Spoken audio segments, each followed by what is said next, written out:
हरियाणा में बीजेपी इस समय सत्ता के घोड़े पर सवार है, सफलता के घोड़े पर सवार है और बीजेपी को हर तरफ कामयाबी ही कामयाबी मिल रही है।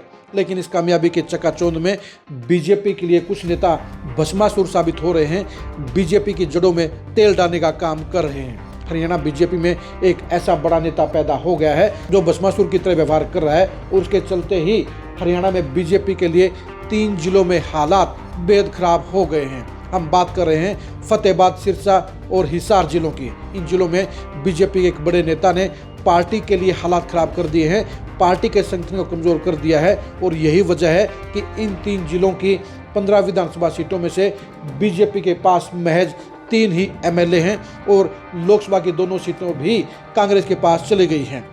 नमस्कार, मैं हूं कुलदीप शुरान। आज हम खरी न्यूज में चर्चा करेंगे हिसार, फतेहाबाद और सिरसा में बीजेपी की लुटिया डुबो रहे एक बड़े नेता के बारे में।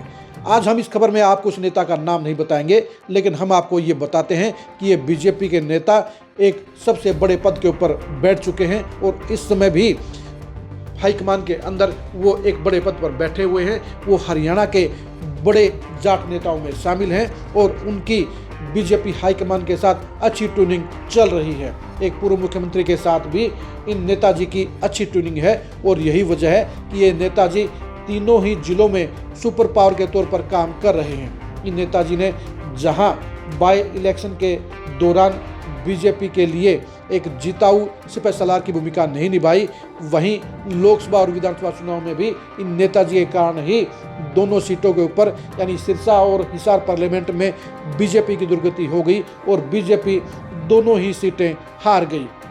इन नेताजी का रुतबा इतना बड़ा है कि वो संगठन के मामले में भी पूरा हस्तक्षेप करते हैं और यही वजह है कि सिरसा जिले में बीजेपी का एक भी एमएलए नहीं है।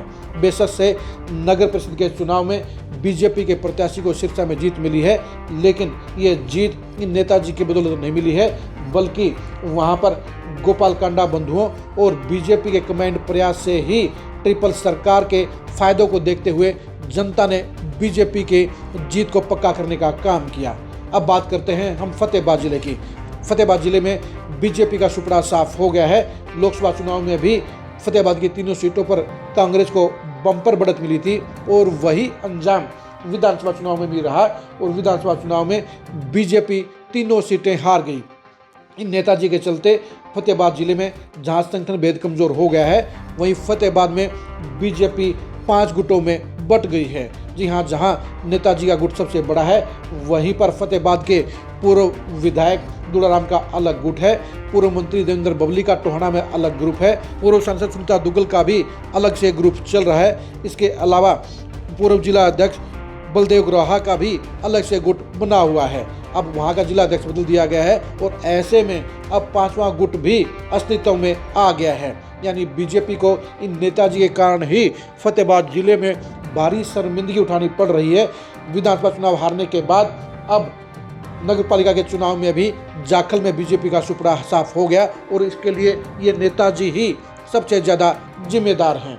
तीसरा जिला है हिसार जिला। हिसार जिला हरियाणा का सबसे बड़ा जिला है। यहाँ पर विधानसभा की 7 सीटें हैं और 7 सीटों में से बीजेपी के पास महज 3 ही एमएलए हैं। यानी बीजेपी की परफॉर्मेंस यहाँ पर बेहद कमज़ोर रही और इसकी वजह ये नेताजी सबसे ज़्यादा हैं, क्योंकि इन नेताजी ने हिसार में ऐसी कमज़ोर और निकम्मी टीम खड़ी कर दी है जिसके कारण बीजेपी का लगातार यहाँ पर नुकसान हो रहा है। इन नेताजी ने अपने एक चेले को हरियाणा के एक बड़े संगठन के पद पर बिठाने का काम किया और अब अपनी नज़दीकी आशा खेदड़ को भी दोबारा से हिसार जिला का अध्यक्ष बना दिया है। आशा खेदड़ को नॉन परफॉर्मेंस के चलते कुछ महीने पहले ही पद से हटाया गया था, लेकिन नेताजी की मेहरबानी से, नेताजी के आशीर्वाद से, नेताजी की वीटो पावर से वो दोबारा से जिला अध्यक्ष बन गई हैं।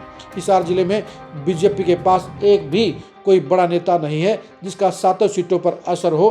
बीजेपी की नॉन जाट की पॉलिटिक्स के चलते 3 सीटों के ऊपर बेशक से बीजेपी के विधायक बन गए हैं, लेकिन इन नेताजी ने बीजेपी को हिसार के अंदर इतना कमज़ोर कर दिया है कि भविष्य में हिसार में बीजेपी के लिए अच्छे आसार नज़र नहीं आते हैं।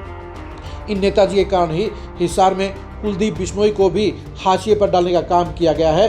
इस हिसार जिले के अंदर बजनाल परिवार सबसे मजबूत परिवार रहा है, सबसे ज़्यादा जनाधार भी रहा है। लेकिन विधानसभा चुनाव के बाद नगर निगम के चुनाव में कुलदीप बिश्नोई और भव्य बिश्नोई की ड्यूटी इन नेताजी के कारण ही कहीं पर नहीं लगाई गई, यानी उन्हें सियासी तौर पर ख़त्म करने का काम भी ये नेताजी कर रहे हैं। इन नेताजी को एक बड़े नेता का आशीर्वाद हासिल है और उन्हीं के बलबूते पर वो सारा खेल खेल रहे हैं। लेकिन ये खेल खेलना बीजेपी के लिए भविष्य में भारी पड़ेगा, क्योंकि बीजेपी के अंदर अगर बड़े नेता नहीं बचेंगे, अगर बीजेपी के अंदर स्वार्थ होगा, बीजेपी के अंदर भेदभाव होगा, बीजेपी के निष्ठावान नेताओं को खुद लाइन किया जाएगा और चापलूसों को चौधरी बनाया जाएगा, तो ऐसे में बीजेपी के लिए अगले 2 जनवरी के चुनाव में हालात और भी खराब हो सकते हैं और बीजेपी के लिए बची हुई 3 सीटें भी घटकर 0 हो सकती हैं।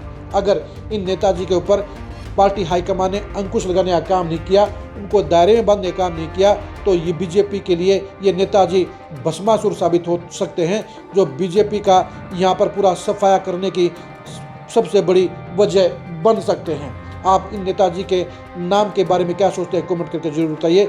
ये नेताजी किस तरह से अपनी नीतियों के कारण, अपने कार्यकलापों के कारण और अपनी साजियों के कारण बीजेपी का बंटाधार कर रहे हैं, इसके बारे में भी कमेंट करके जरूर बताइए। हरियाणा के इस वेस्टर्न पार्ट के अंदर बीजेपी की दुर्गति के लिए कौन सा नेता सबसे ज़्यादा जिम्मेदार है, इसके बारे में भी राय जरूर दीजिए। आप हमारे फेसबुक पेज को फॉलो कीजिए, आप हमारे यूट्यूब चैनल को सब्सक्राइब कीजिए। नमस्कार।